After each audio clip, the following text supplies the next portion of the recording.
ജാതിമത ചിന്തകൾക്കെതിരെ തൻ്റെ സംഗീതത്തിലൂടെ പ്രതികരിക്കുന്ന ശബ്ദിക്കുന്ന പ്രശസ്ത സംഗീതജ്ഞൻ ടി.എം. കൃഷ്ണയാണ് കൂടെയുള്ളത്. നമസ്കാരം sir. It is very glad to meet you here. How can you mold music as a tool for your communication? Any art form is always communicating something. I mean, you can't have art which is not communicating. It can be communicating yourself or to you, that doesn't matter. But the fact that you're sharing something means there is always some passage through which something is being exchanged, said, maybe even exchanged some cases. So it's always true, right? It's not just my case. The question is, what are our ethics of what we are sharing? And that's the question. I think that's what's more important, that we think about what are we sharing and why are we sharing, and maybe sometimes we shouldn't share some things and we should think about what we share. So yes, it is political. I've always said art is always political. Anybody who says art is non-political is not making art. Simple. So yes, you are saying things, but I think it is essential that we think and spend time on the consciousness of what we are doing. I think that's all matters. Being right or wrong is kind of irrelevant. But as long as you have honesty and you have certain consciousness, that's all matters. Nothing else matters. And I think that in our society today, we need more and more people to be conscious of the kind of art they make, kind of books they write, kind of movies they make, kind of stories they tell. Be more aware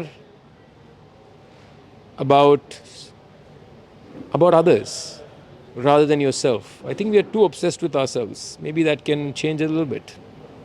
இந்த உலகத்தில் மனுஷன்று ஒரு ஜாதி மட்டும் இருக்கும். நீங்கள் அந்த ஒரு ஜாதியை மட்டும்தான் எப்பொழுதும் பேசிக்கிட்டே இருக்கு. அப்படின்னா இந்த உலகத்தில் எவ்வளோ ஸ்ட்ரகிள் பண்ண ஒரு நல்ல மனுஷனாக வாழ முடியும்? Human beings in general, every designer, we have designed in such a manner, unfortunately, that power is a very important aspect in our life. That is a permanent thing. So depending on where you are in society, where you are in your house, where you are in a community, the power dynamics change. But I think the first thing that we should be aware is that we are all playing the game of power. And the consciousness, and the realization rather, அது எல்லாருக்கும் இருக்கணுன்றது ரொம்ப அவசியம். ஏன்னா எது you're receiving or in the receiving end of somebody else's power, or you're showing your power to somebody, right? So அது எப்படி மாற்றுறதுன்னு தான் question. மனுஷன்றது ஒரு ஜாதி இருக்குன்னு மனுஷன் எல்லாருக்கும் தெரிஞ்சால் பிரச்சனை இல்லையே. Human beings don't think that way, right? Human being thinks there are multiple sects, multiple types of people. Each one have different positions. Each one should have different powers. Certain people cannot do certain things. Certain people should remain in certain address. Certain songs cannot be sung. Certain songs should be sung. You can't dance. Why do they do all this? Because ultimately they are grabbing at something and holding on to something. In that there is another aspect, is that we all live in a state of fear. Bayam abdinrathu constant.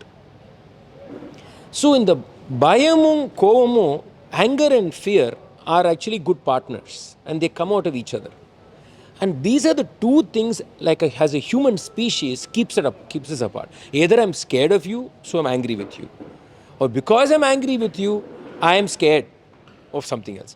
So the question is, how can we deal with this? So even if there is somebody who disagrees with me, or who have some ridiculous ideas about society, many times they're not bad people. They've been convinced that they have to be scared of you, convinced that you're bad. So how do we deal with that feeling? I think that is our greatest challenge. Because of understanding, no one changes. Everybody changes when they feel something. How do I take away that fear from you? How do I make you realize that that's a fear that's keeping you limited? That's a huge philosophical challenge. It's a societal challenge. It is also politics. நீங்கள் வந்து பவரை பற்றி பேசிட்டு பவரை பற்றி பேசியப்போ மட்டும்தான் ஞாபகம் வந்து அந்த பிஜேபி ஆர்எஸ்எஸ் பொலிட்டிக்ஸ்லேருந்தே நீங்கள் பதிலாக எப்போதுமே பேசிக்கிட்டே இருக்கு. I go through cycles of violence that are targeted at me. But I'm not going to complain about all that. I think I'm also fully aware of what will be at me when I take certain stances or say certain things or sing certain things. And so I'm quite aware of it. I'm not unaware of it. So it's not something that's coming from me. But I think what is scary in today's time, or what is upsetting, is that we have lost the ability to seriously discuss something or listen to another. I'm a musician. The most important thing in life for me is listening, not singing. not singing, it's listening. All I teach my students is to listen. I don't teach them to sing. But we have lost that ability to listen today. And as long as we remain in that state, all these violent people are happy. So how do we start listening to each other? So you will be attacked. You will be, because you're telling people to listen. You're telling people to listen to things that these people don't want them to listen. So you are going to be attacked. But the fact is that now it has become violent, personal.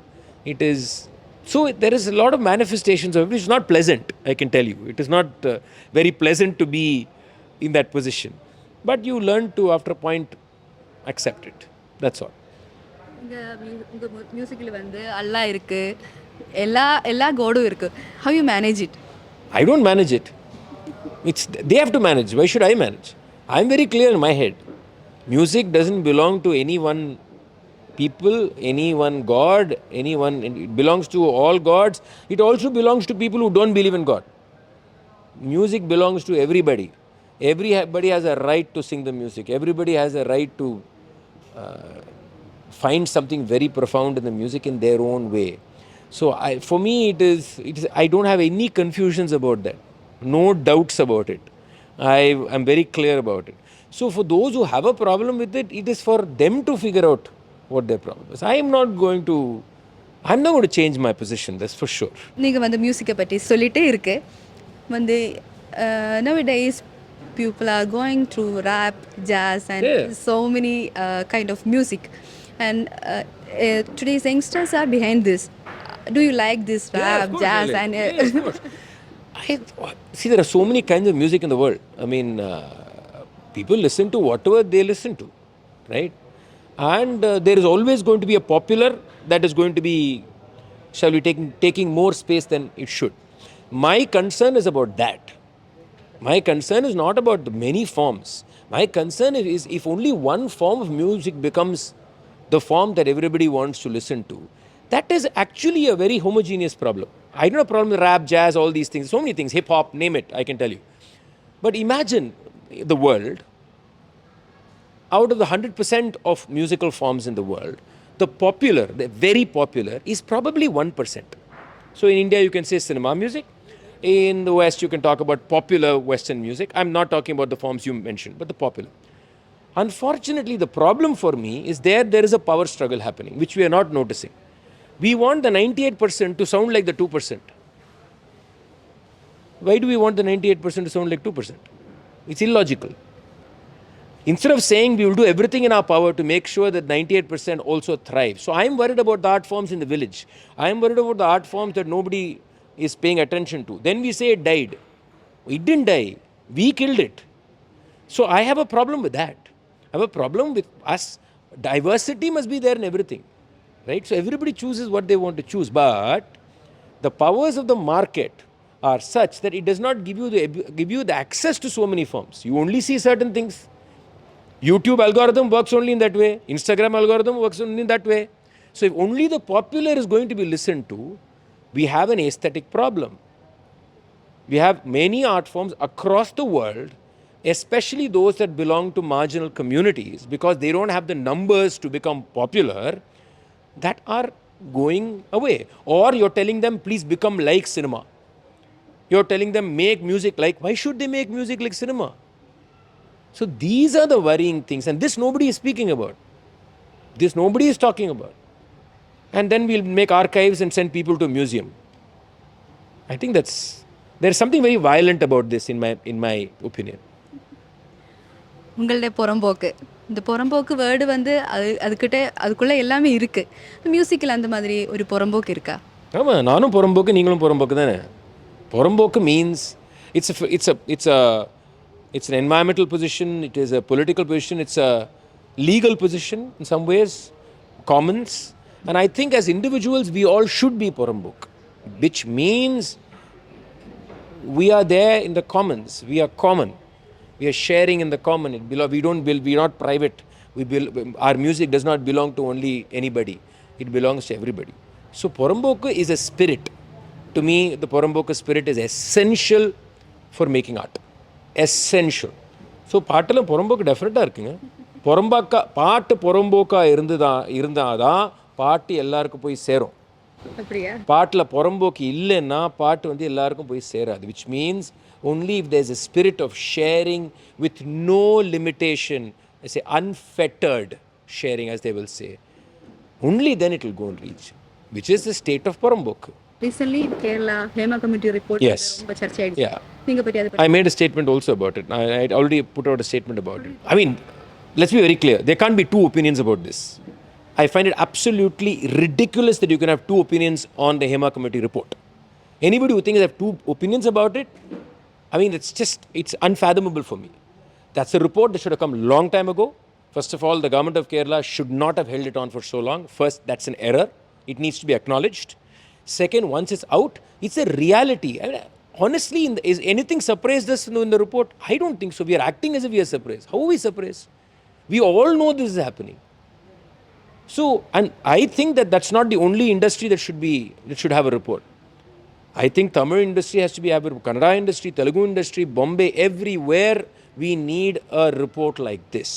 Because that is, by the way, only the first step. It's not like that's magically solving the problem. That's a first step. And I think that it is essential that we go on that path. But change is cultural. Change does not come from a report. So the question is, are we willing to participate? Especially men. I've talked from my kind. Are men willing to seriously engage with this and acknowledge?